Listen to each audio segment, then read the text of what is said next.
हारिम कला सलीबियों के हवाले कर दिया गया है। क्या? आप अपना एक भी सिपाही खोए बगैर दमिश्क में एक फातिह कमांडर के तौर पर दाखिल होंगे। उन्हें इसकी भारी कीमत चुकानी पड़ेगी।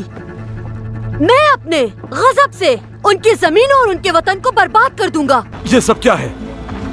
बोरू, मेरे बेटे,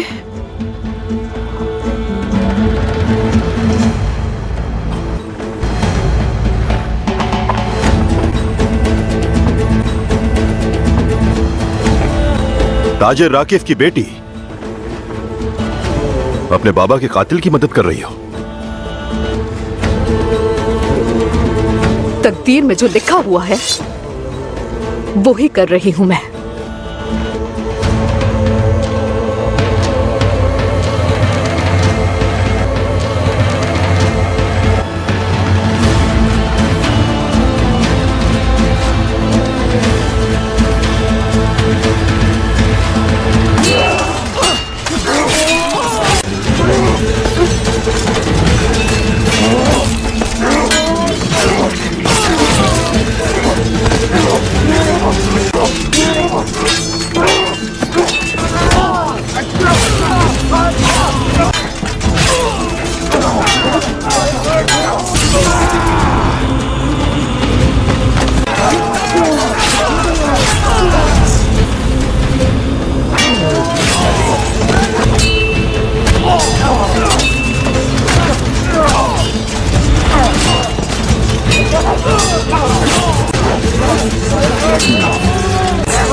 बैतुल अहज़ान में मेरे मुकाबिला के मेरे सिपाहियों को शहीद किया। क्या ये काफी नहीं था जो मेरे शहर और मेरे घराने की 2 औरतों को कैदी बना लिया तुमने? मुझे बैतुल अहज़ान का दिफा करना था, लेकिन अब मुझे दमिश्क का दिफा करना है, जान लो।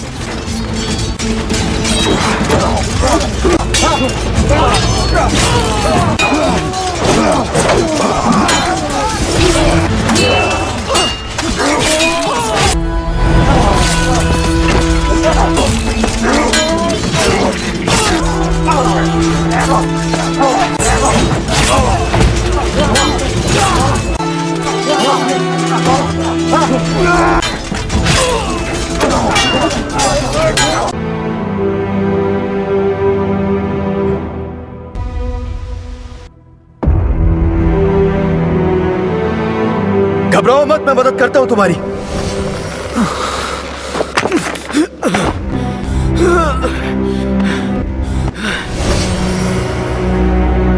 तुम कब गिरे और कैसे गिरे, याद है कुछ?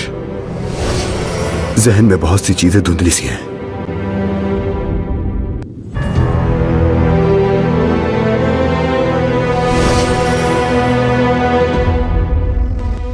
अपना नाम भी याद है या भूल बैठे? यूसुफ।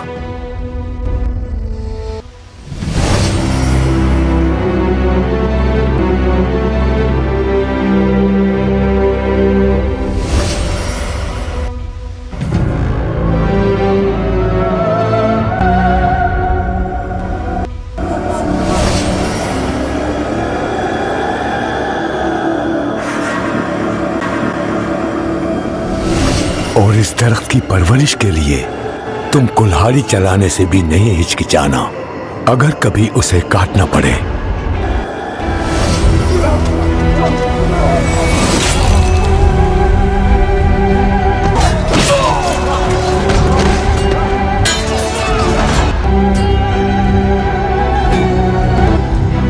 बैलियन,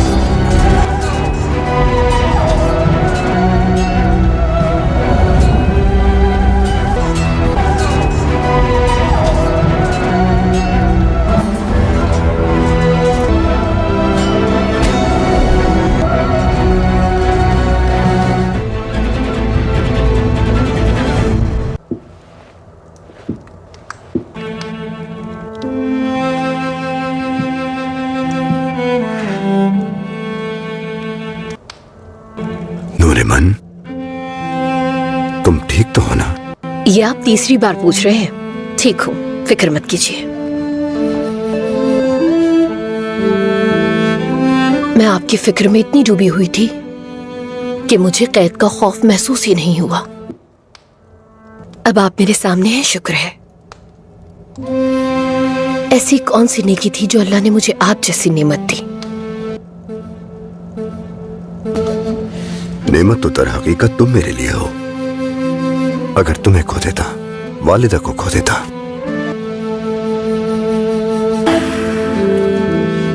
अगर अपने बच्चे को खो देता। ऐसा कहकर दिल पर बोझ मत डालिए। और हम सब यही हैं, आपके साथ। अल्लाह किसी इंसान पे उसकी ताकत से ज्यादा बोझ नहीं डालता। जब लगा कि तुम्हें कोई नुकसान पहुंच सकता है तो ये आयत मेरे जहन में आई, और फिर अल्लाह ने मुझे सुकून अता फरमाया। किसने इलाज किया आपका? किन मुश्किलात का सामना हुआ आपने बताया नहीं। क्या इसकी कोई वजह है? इन बातों को लफ्जों में ढालना मेरे लिए मुश्किल होगा। लगता है जो कुछ आपने देखा उसने आपका दिल बदल दिया। ये चेहरा और ये आंखें, आपका देखना, अब आप पहले जैसे सलाहुद्दीन नहीं रहे। सियाह लिबास में यूं लगता है जैसे आप दुनिया से बहुत दूर चले गए। इसके बरक्स दुनिया में वापस लौटा हूं ताकि उसके साथ इंसाफ कर सकूं, ना कम और ना ज्यादा, क्योंकि अब से हर हकदार को उसका हक मिलेगा।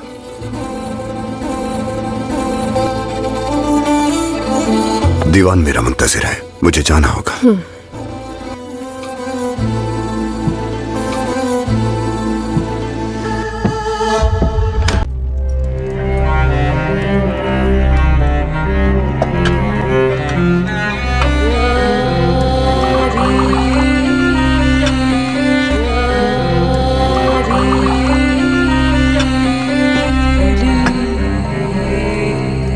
बाज़ औक़ात एक ज़िरा इंसान को ऐसा सबक देती है जो 1000 लफ्जों से भारी होता है।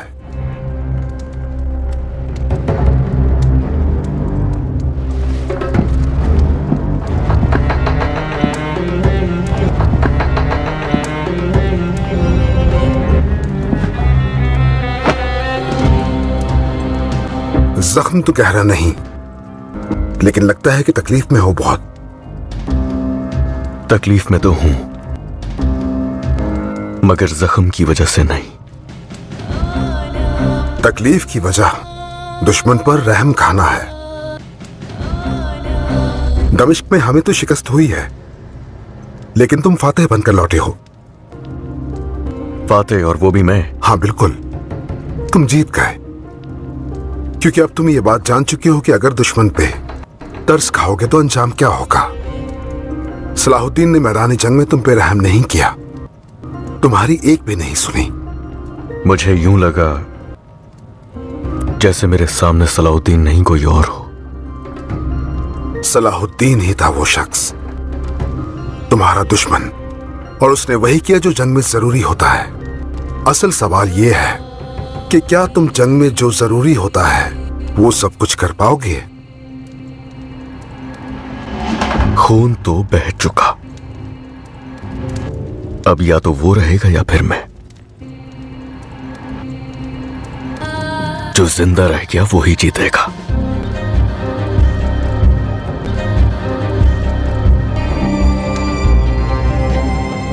अगर अल्लाह की नुसरत शामिल हाल ना होती तो हम तबाह हो जाते।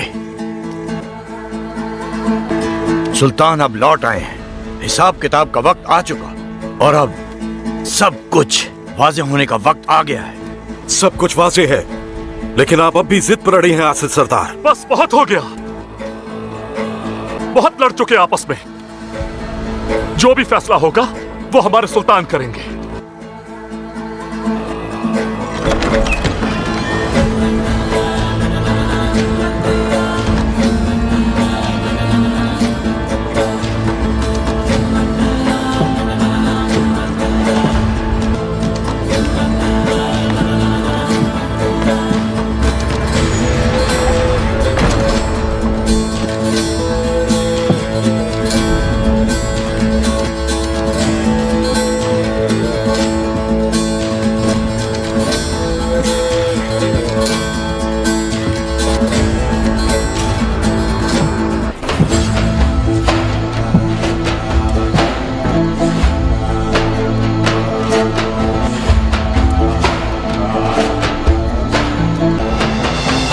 जहां हजरत याकूब ने हजरत यूसुफ की जुदाई में आंसू बहाए वो बैतुल आसान,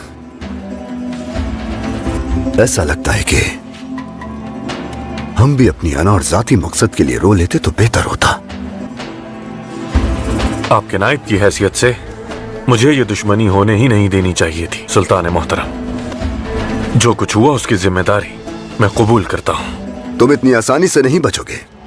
पहले नासूर काटा जाएगा, फिर अगर ताकत बाकी रही तो हम मिलकर इलाज तलाश करेंगे। अब बताओ मुझे, सुल्तान नूरुद्दीन की औलादें कैसे एक दूसरे के खिलाफ हो गई?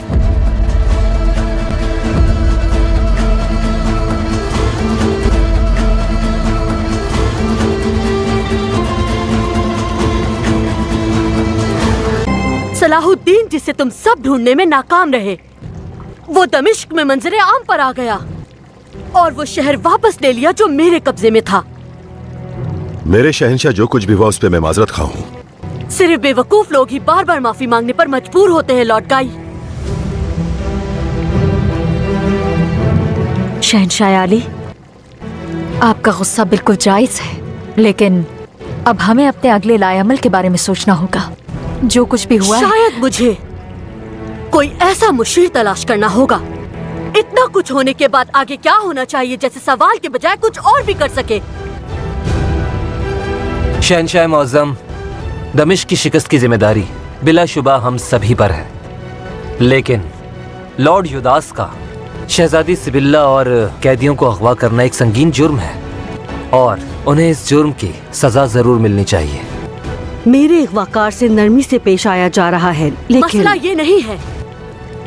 मसला है लॉर्ड युदास का यरूशलेम के शहंशाह के पीछे चालें चलने का। लॉर्ड युदास को पेश किया जाए।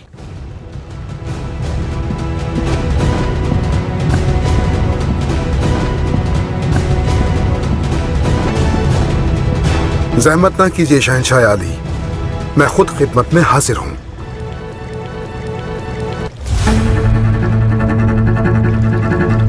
शहजादी,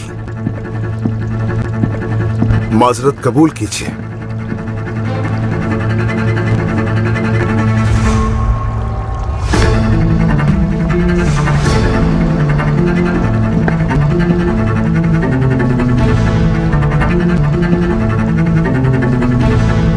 यकीनन आपने मुझसे बहुत से सवालात पूछने होंगे। मुझे इजाजत दीजिए कि आपसे तन्हाई में बात कर सकूं मैं। आप सब जा सकते हैं।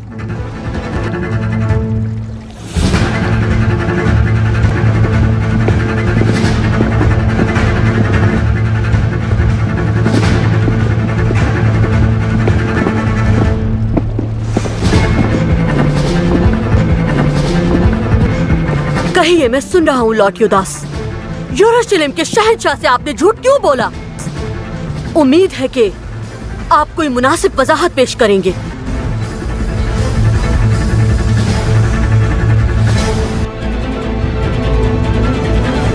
मुख्तसरन ये कि हारिम कले की हवालगी और उसके बाद जो कुछ भी हुआ, उस लॉर्ड युदास नामी शख्स की चालें थी सुल्तान मोहतरम। क्या तुम अब भी चालों को बाहर तलाश कर रहे हो फाजिल? मुशरिक तो मुशरिक ही रहेगा। अगर तुम यकजा रहते, मुत्तहिद होकर रहते, तो इस अंजाम से दो चार हो सकते थे कभी। आपकी हर बात बिल्कुल दुरुस्त है मेरे सुल्तान, लेकिन हम ऐसी सूरत हाल से दो चार हो गए जैसे कोई दो धारी तलवार। तो कट जाने दिए होते अपने हाथ, मगलूबियत का तमगा अपने सीने पर सजा लिया होता, तो यूं सर झुकाए मेरे सामने न खड़े होते। मेरे सुल्तान, मैंने जो कुछ भी किया अपनी वालदा और भाभी को बचाने के लिए किया, लेकिन कुफार ने अपना वादा पूरा नहीं किया। औरतों पर हाथ उठाने वालों से वादा वफा करने की उम्मीद लगा बैठे। आपस में मुत्तहिद होके असीरों को छोड़ने पर मजबूर करने का कोई मंसूबा क्यों नहीं बनाया? मंसूबा नहीं बना क्योंकि मुझे अकेला छोड़ दिया गया था और हमारे पास सोचने का वक्त नहीं था। बहुत कोशिश की कि हालात इस नहज तक ना पहुंचे मेरे सुल्तान। मुझे इस मामले में तौहीन तक बर्दाश्त करनी पड़ी मेरे सुल्तान, लेकिन मैं इसे रोक ना सका। अगर बोरू सरदार ने मजलिस के मुत्तफिका फैसले की मुखालिफत ना की होती और हमारी बात सुन ली होती। क्या उसे सिर्फ इसलिए तन्हा छोड़ दिया गया कि उसने तुम्हारी बात नहीं मानी? ऐसा ही है। अपना मौक़िफ़ दुरुस्त साबित होने का इंतजार करते रहे। अगर मेरे सामने इंतजार के अलावा कोई और रास्ता पेश किया जाता तो नजरअंदाज न करता। बगैर किसी मंसूबे के खुद जाने के बजाय अपनी अना को एक तरफ रखकर उनका सामना क्यों नहीं किया? क्यों इख्तिलाफ को बढ़ने दिया और कोई हल तलाश नहीं किया? हाँ, और तुम क्यों जानते हुए भी दूसरा रास्ता इख्तियार नहीं किया? बहस मुबाहिसे में वक्त गुजार दिया। मेरे सुल्तान, जो हो गया काफी है। अब मंजर दिन की रोशनी की तरह वाज़ेह है। अल्लाह ताला अपनी आयत में फरमाता है, और आपस में झगड़ा मत करो वरना तुम बुज़दिल हो जाओगे और तुम्हारी ताकत खत्म हो जाएगी। यूं लगता है कि यही वो असल सबब है जिसने हमें तबाही तक पहुंचाया। जो भी फैसला और सजा आप हमारे लिए मुंतखब करेंगे वो हमें कबूल होगी मेरे सुल्तान। क्या इस जिल्लत से बढ़कर भी कोई सजा हो सकती है काजी फाजिल? अब अपनी तलवारें नदामत के आंसुओं से तेज कर लो, काफी है। क्योंकि अनकरीब हमारे खिलाफ जाने वाला हर शख्स अपने हिस्से का पूरा हक जरूर पाएगा।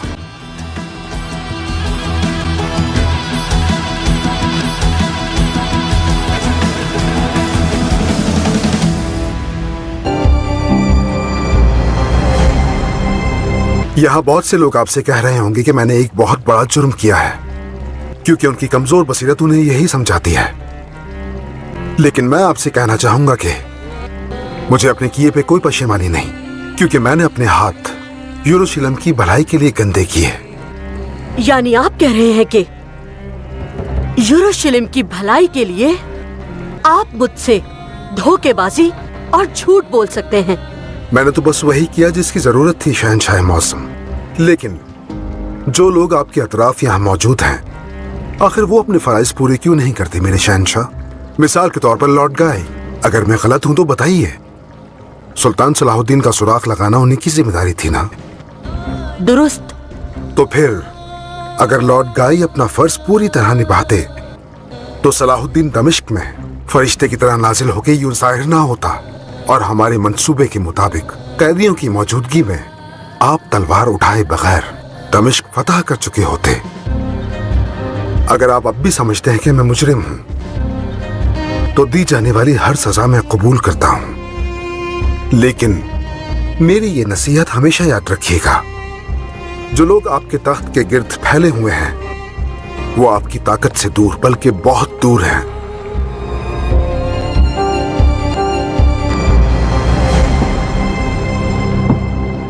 लॉर्ड युदास, मैं आपको यहां अपने साथ देखना चाहता हूं।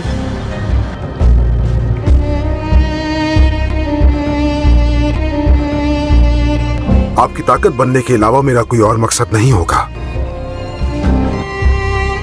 हमारे सामने एक मुश्किल हदफ है। सलाहुद्दीन लौट आया है, पहले से ज्यादा मजबूत और ताकतवर होके।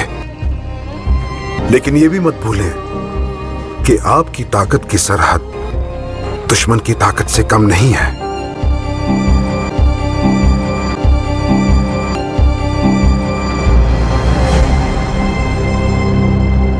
शहर की फसीलें मोटी और मजबूत हैं। उनके अतराफ खंदकें मौजूद हैं।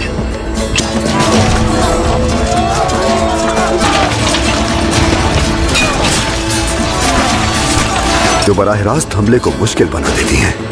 पहला धचका साबित होगा, मगर हमारे जाबाज इन दीवारों को अपने ईमान के जज्बे से गिरा देंगे।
बगरास कले के बाद हम एला का रुख करेंगे। एला कला समंदर से मुंसलिक है। एला की फतह से कुद्स तक समंदर से पहुंचने वाली इमदाद का रास्ता रोका जा सकेगा। अहम मुसलमानों को कैद में रखने के लिए काफिर खुसूसी तौर पर इस कले को जिंदान के तौर पर इस्तेमाल करते हैं। ये उन अहम मकामात में से एक है जिसका सुकूत लाजिम है।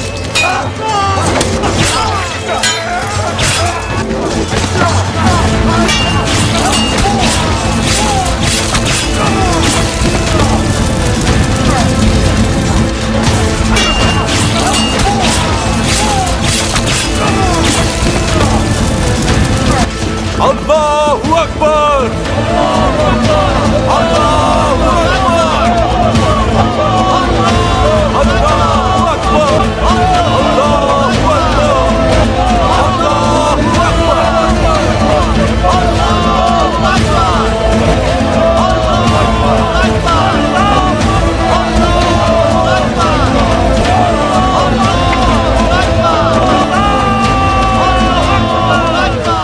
एला कले की फतह के बाद अगला हदफ फरेब से छीना जाने वाला हारिम कला होगा। हम उसकी अंदरूनी और बैरूनी हर कमजोरी से अच्छी तरह वाकिफ हैं। उसी के मुताबिक तैयारी करके एक बार फिर हारिम कले में इस्लाम का परचम लहराएंगे।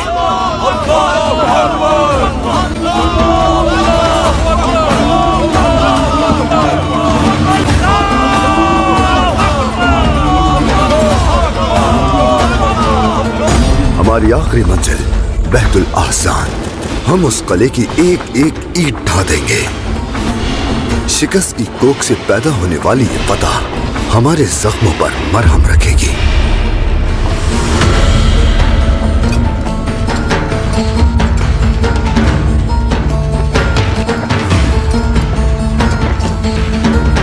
अल्लाहु अकबर।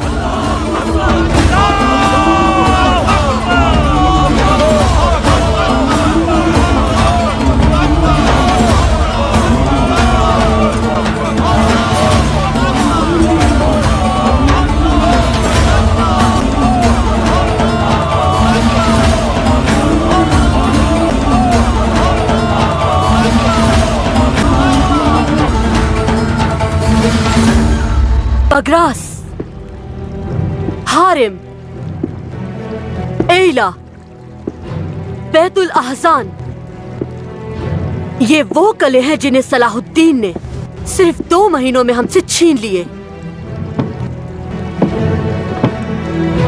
तो फिर अब अगली बारी किसकी है? शहंशाह अली, ये आपके लिए तकलीफ दे होगा, लेकिन हकायक से मुंह नहीं मोड़ा जा सकता। सलाहुद्दीन कदम ब कदम यरूशलेम के करीब पहुंच रहा है और अब उसके रास्ते में सिर्फ 2 रुकावटें रह गई हैं। उनमें से पहली रुकावट है करक, लेकिन कले की जुग्राफियाई हैसियत जो उसे फतह करना मुश्किल बनाती है, वही इसे आखिरी रुकावट भी बना देती है। और फिर सिर्फ एक कदम रह जाता है। यरूशलेम के 2 दरवाजों में से एक दरवाजा इबेलियन।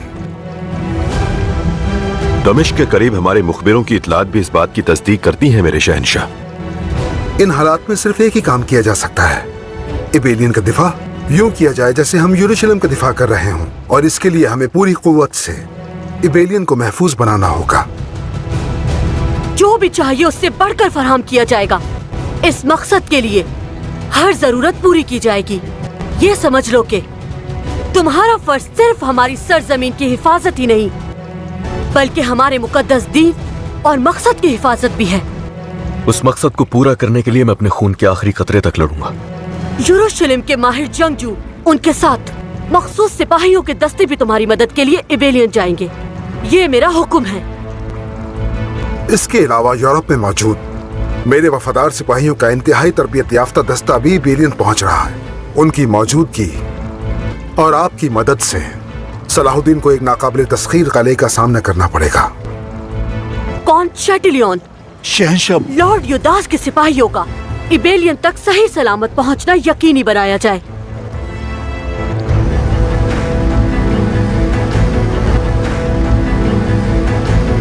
बाज़ंतीन से कोई खबर? बादशाह ने हमारी इमदाद की दरख्वास्त कबूल कर ली है शहंशाह। वो हमारी मदद के लिए अपना एक खुसूसी दस्ता भेज रहे हैं। मुसलमान हमारी गर्दनों तक आ पहुंचे हैं। हमारी जिम्मेदारी है कि हम उनकी सांसें रोक दें।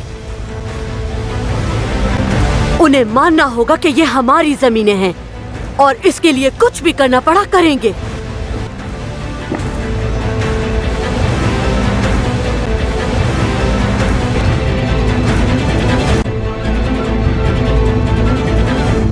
अगला कदम क्या है मेरे सुल्तान? कुद्स तक पहुंचने के लिए हमारे सामने दो रुकावटें खड़ी हैं। एक है इबेलियन और दूसरा करक। पहले इबेलियन की तरफ पेशकदमी करेंगे। उन्हें हमारी सांसें अपनी गर्दन पे महसूस होंगी। यानी बेलियन ने जो धोखा दिया उसका हिसाब पूरा करने का वक्त आ गया है। जिंदा बच जाना उसकी खुशनसीबी नहीं, हर अक्ल से आरी शख्स की तरह वो भी जिल्लत की बस्तियों में जा गिरेगा। उन्हें लगता होगा कि अब हम कुछ देर रुक जाएंगे और वो इसी गफलत में पड़े रहेंगे। ऐसा बिल्कुल नहीं है कोकबुरो, वो तैयारी करेंगे। इतलात के मुताबिक एक खास घुड़सवार दस्ता इबेलियन की जानिब हरकत करता हुआ देखा गया है। आज तक सामने आने वाला हर शख्स बर्बाद हुआ है, उन्हें भी आने दीजिए। हमारे लिए क्या हुक्म है मेरे सुल्तान? पहला कदम इबेलियन की इमदाद के लिए जाने वाले सिपाहियों और माल को रोकना है। बोरू, काराकोश, बायबोरा, कोकबुरो, तुम सब रस्दी मराकज को अपने कब्जे में लोगे। एहतियात के साथ आगे बढ़ो। अल्लाह तुम्हें महफूज रखे। आमीन।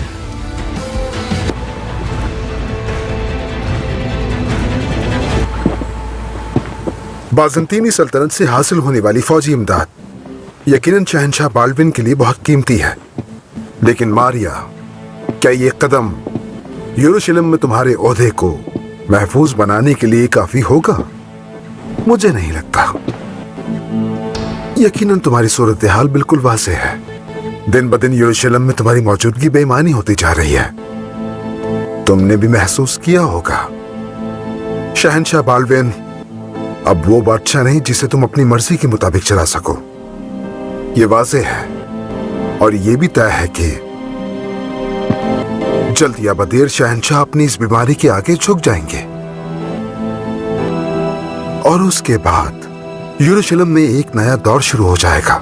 शहजादी के शौहर की हैसियत से लॉर्ड गाय अब तख्त का वारिस बन चुका है, ये बात आप जानते ही हैं। मारिया, तुम बाज़ंतीन के महल से आई हो।